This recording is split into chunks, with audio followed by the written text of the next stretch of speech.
Today, I have a guest on the podcast, Jonathan, and we're going to be talking about posture, what it looks like we're walking, how stress and trauma can be held in our body, and how that impacts us. So this is a great episode for those that hold stress and tension in their body.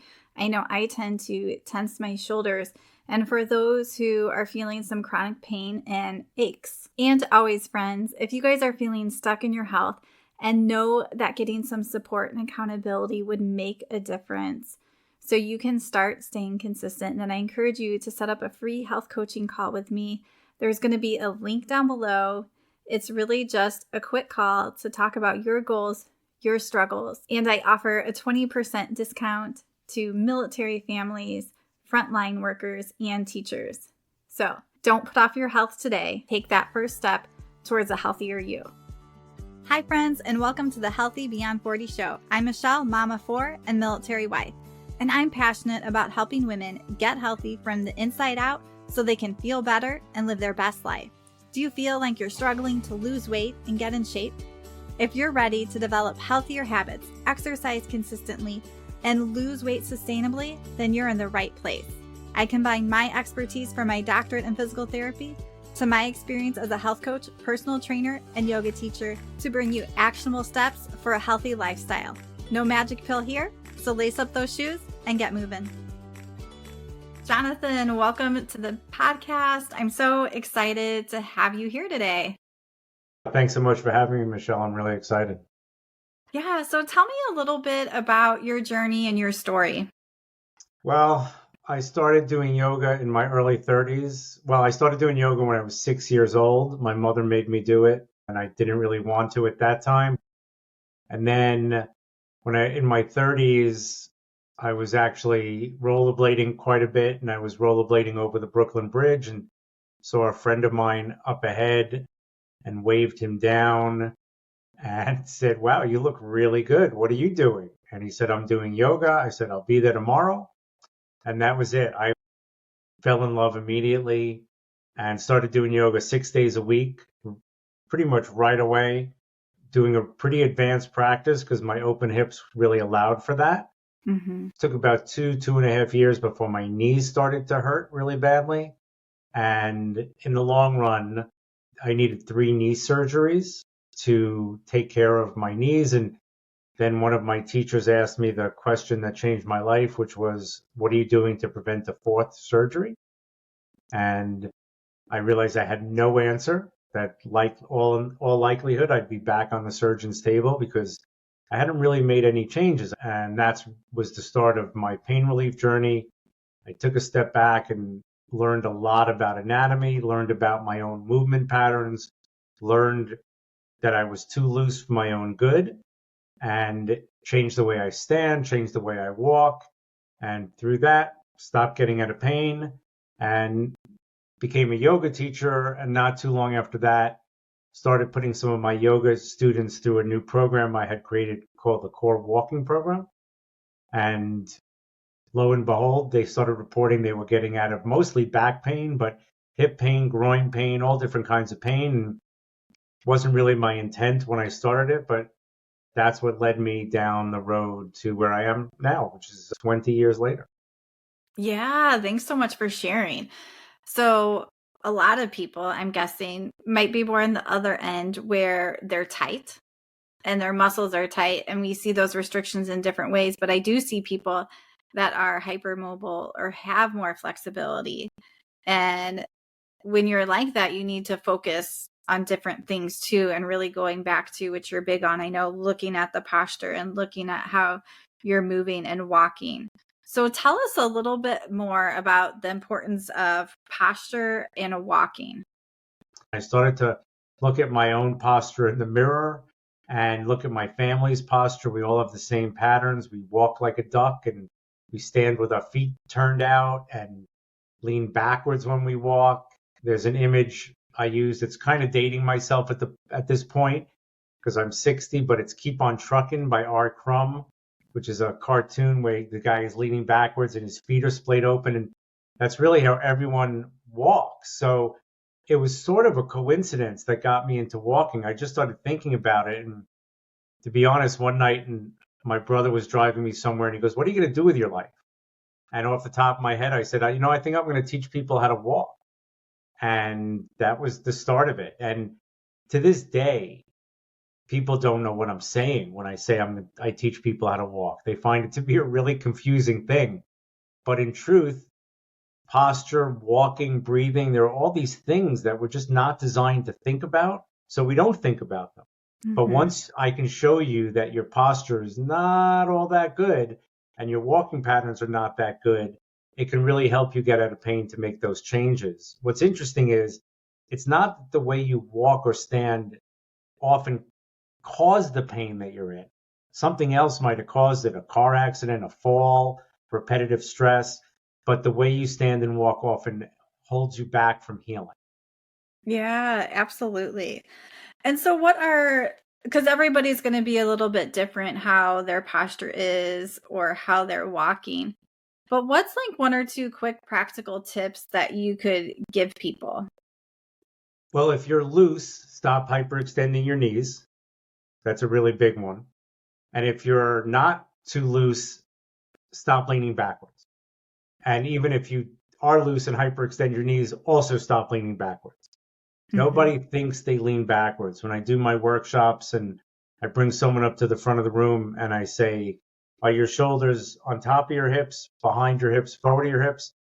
We perceive ourselves incorrectly. So one of the things I really recommend to people is either look sideways in a mirror or have someone take a picture of yourself, of you, Mm-hmm. and vice versa. You could take a picture of somebody else. Everyone, for the most part, is leaning backwards when they stand. They're sinking their thighs forward, which is really bad for us, and they're leaning their upper body backwards, which is really bad as well. Yeah. And even because my degree's in physical therapy, they have like gait labs and they'll put markers on different bony landmarks.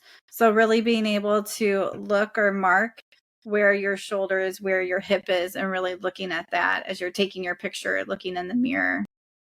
And tell us a little bit about how stress or trauma can be held in the body and how that might affect some people in their posture and movement. But when we talk about tightness is often a response to stress and trauma. Everyone handles stress and trauma differently. The way we process stress and trauma is through the nervous system. And the nervous system has many divisions, but two of the main ones are the parasympathetic nervous system, which is relaxation, and the sympathetic nervous system, which is excitation. And I look at it as we're stuck in the sympathetic nervous system. A whole lot of people just kind of live in flight or fight. And one of the things about that is sensitive people tend to live in flight or fight more than the other. And the people I work with, most of my clients tend to be of the more sensitive sort. And I'd say a good 20% of the world are considered to be highly sensitive people. And those are the type of people who have a lot more trouble with their nervous system than others. And when all different things lead to this being stuck in the sympathetic nervous system. It can be a car accident, can be a fall down the stairs, but it's also emotional things like Mhm. growing up in an emotionally volatile household, growing up in a war zone or in a bad neighborhood, or for whatever reason, living in fear too much of the time. Because it's a really healthy thing to have a flight or fight response, right? We get afraid, Mhm. the flight or fight response kicks in. When the danger passes, the parasympathetic, the relaxation system kicks in, and we go about our business. But what if, as an example, you live in a bad neighborhood or you live in an emotionally volatile house and then you don't really ever get the chance to get out of that sympathetic nervous system because the body protects itself by staying there for safety. But once Mhm. that happens, the balance between excitation and relaxation gets skewed, and we tend to lean more towards excitation. And that excitation lives in the body in strange and different ways, very often tightening up our muscles and causing pain and injury. Yeah, that is such a great explanation. I love how you explain that. And I think even when we think of something so small, I can be a shoulder tensor, tighten my shoulders, and I don't even realize it throughout the day. So even in those small things, we can connect. And then if we even think about bigger things or that chronic stress that keeps going, that's going to sometimes land somewhere in our body and show up physically. Hey guys, as we're talking about pain and inflammation, I want to pause and tell you guys about some of my favorite supplements. And one thing that can definitely help bringing down the inflammation is omega 3s. One of my supplements that I take every day is my daily omega 3 supplement. And this is because I actually tested my levels at home and they were so low. And really, 97% of people worldwide are low in omega 3. And this affects us at a cellular level. So things like our brain, our mood, the way we think, dry eyes, dry skin, our bowel cells, our gut, all go back to making sure that we're having enough omega 3s. And I love this supplement because one, you can buy a kit where you can test your levels so that you know. You test it, you supplement, and you retest again to make sure that your body is absorbing it. And the supplement I use has had added polyphenols so that we get better absorption and no fishy burps, fishy taste, which comes from oxidation. So check out the link down below on how to get started with that. The other supplement I'm loving is my Organifi. I like to have the Organifi green in the morning, and this gives me a natural dose of energy. It has adaptogen herbs in it. My favorite one is ashwagandha, and this helps our body to adapt to stress. So we're getting lots of micronutrients and helping with our stress. I also love the Organifi Gold. Right now they have pumpkin pie spice. I like to have it with some almond milk or coconut milk, and it's really a yummy drink. It also has lemon bulb in it, which is a great calming, relaxing herb, and also turmeric. So if you guys want to check it out, there's a link down below and use the code HEALTHY20 to save 20% off today. All right, let's head back to the show today. Stress is a killer, and it manifests in all different ways, physically, emotionally, spiritually. And my goal is to help people de-stress, and it takes on all different forms. And a lot of people, like, you hunch your shoulders. You wouldn't believe how many people don't know they hunch their shoulders all the time. And that's what's really fascinating to me. Self-awareness isn't universal. It isn't a given. It's something that has to be developed and cultivated. Yeah, absolutely. And sometimes I still don't recognize it until much later. I'm like, oh, they're a little tense. I must have been tensing my shoulders and I have no idea. Yeah. Same goes for me. One of my major exercises, I do a lot of different exercise, but I ride my bike. And, been doing this a long time. 4 or 5 times every single bike ride, I have to remind myself to relax my shoulders. They tend to creep up around my ears, and I have to kind of let them relax. And it's an ongoing process. But for me, that's fine. I don't need to be perfect. I just need to be aware. So as long as I check in with my shoulders every once in a while, I'm good to go. The thing is, many people that make their way to me don't even realize how they tense and how much they tense. Yeah, and I think that brings up a good point I'm always talking about is tuning into our body because it's giving us feedback. But a lot of times we're just not paying attention to it. So if we can slow down and start tuning into our body and notice what's going on, then we can sort of become more aware and do things differently as it's giving us sort of like these smoke signals. No question about it. And the body is a self-healing machine. Like, it's designed to fix itself. It isn't designed to have to take medicines or go to the doctors, which doesn't mean I'm against going to the doctor or taking medicines if that's what's necessary. But in the best of all possible worlds, the body can heal itself. And again, I am not anti-medicine. I am all about avoiding medicine for as long as possible. Yeah, absolutely. Me too. And a little bit of that self-healing you brought up before is patterning. So if we can teach our muscles and our body how to move differently, then we can start changing things and allowing more healing to come into our body.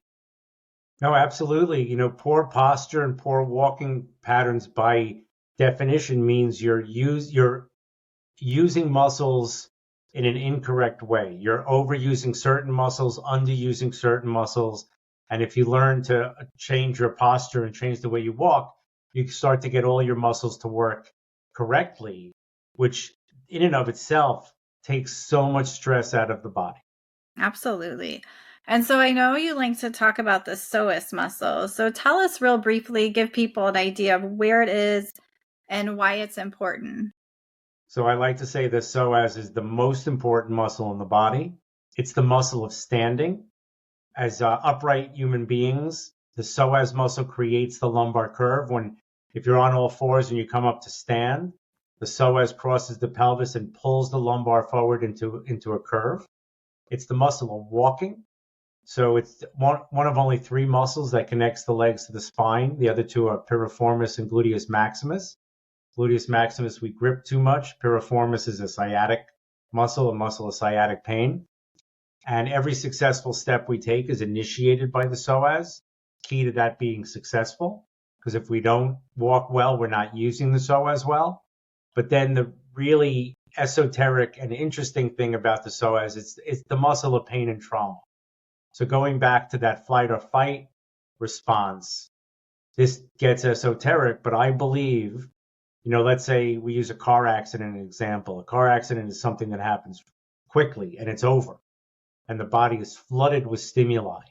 And if the body can't handle that stimuli in the moment, I believe it goes to live in the psoas.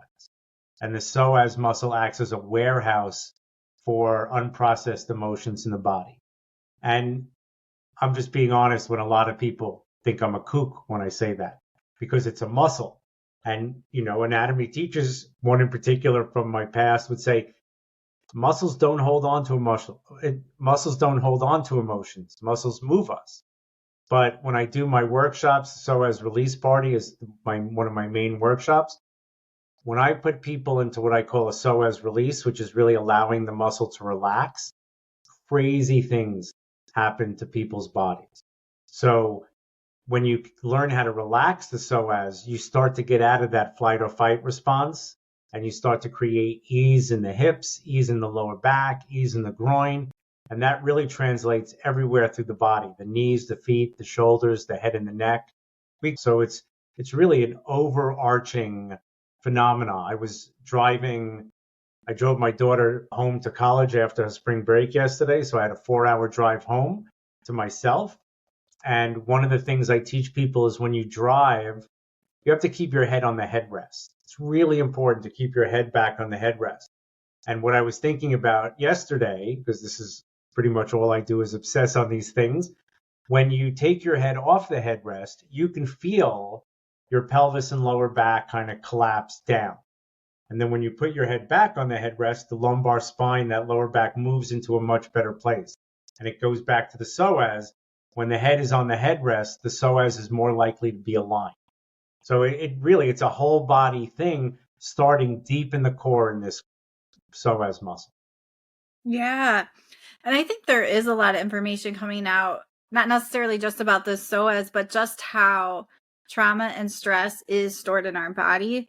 And I think it will be a field that keeps expanding. There's the book, The Body Keeps Score, just how stress and trauma is held in our body. So I think this is so fascinating to talk about. And it's a very harmless thing to try if someone is experiencing something, to try some different positions with their body. There's no risk to side effects from drugs and things like that.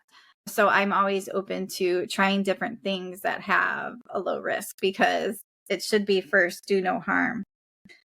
As we're talking about all of this and stress and trauma being held in our body and trying to get into a better posture, trying to notice how we're walking, is there anything else that you want to add for people to hear today? Well, you mentioned something really great about finding an easy way to relieve stress and pain without any danger of side effects. My main psoas release is something called constructive rest. And it is literally laying on your back with your knees bent, your feet flat. You tie a yoga belt or any kind of belt around your thighs so your legs don't flop open. You want your heels to line up with the sit bones of your pelvis. And that is it. and you do that for 15 minutes, for 30 minutes, I swear I have clients of mine, who do it for hours at a time, where instead of sitting on the couch at night with their spouse, they are laying on the floor in constructive rest. There is no way to get hurt laying on your back, and it's just relaxing. It's not exactly meditation, but it's meditative. And if you do that for 15 minutes, you will find release in your hips and lower back like you can't believe. One of my clients she said to me the other day, you told me at the beginning I was going to love this pose and it was going to be my best friend, and I really didn't believe you. But it is. It's something where she gets home from work and she does it. She wakes up from a bad night's sleep and she does it. And all it is laying flat on your back and doing nothing. And I am a big fan of finding the easiest routes to getting out of pain and trauma.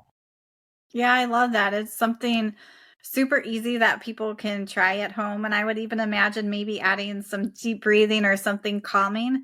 But the idea of this position, correct me if I'm wrong, is to really start to relax those muscles. That's why we have the belt. That's why our knees are bent, so that the psoas can start to relax. Yeah, the psoas is a wild muscle. There are certain muscles in the body that don't ever shut off. Psoas is one of them because it's a postural muscle. Your pelvic floor muscles never shut off because they're stopping you from going to the bathroom when you don't want to go to the bathroom. So certain muscles never shut off. When you're sleeping, your psoas is engaged. I'm really big on sleep position to find ease. A lot of people are in pain simply because of their sleep position. Yeah, and I know you have the psoas release programs or that walking and posture. And who are your programs good for? Well, I'd like to say they're good for everybody, but for the most part, I have a demographic, and it's women 40 to 60 plus. But I work with athletes and I work with men. You have to really be invested. You have to really want it yourself. And most people who are finding their way to me have been to multiple doctors, and I'm someone of last resort that they try, even though what I do is so simple and so effective. Yeah, I love that. Well, thanks so much for being on the podcast today. In the description, I'm going to have links where you can connect with Jonathan, learn more about his programs, so you guys can check that out. Thanks so much for having me on, Michele. I really appreciate it.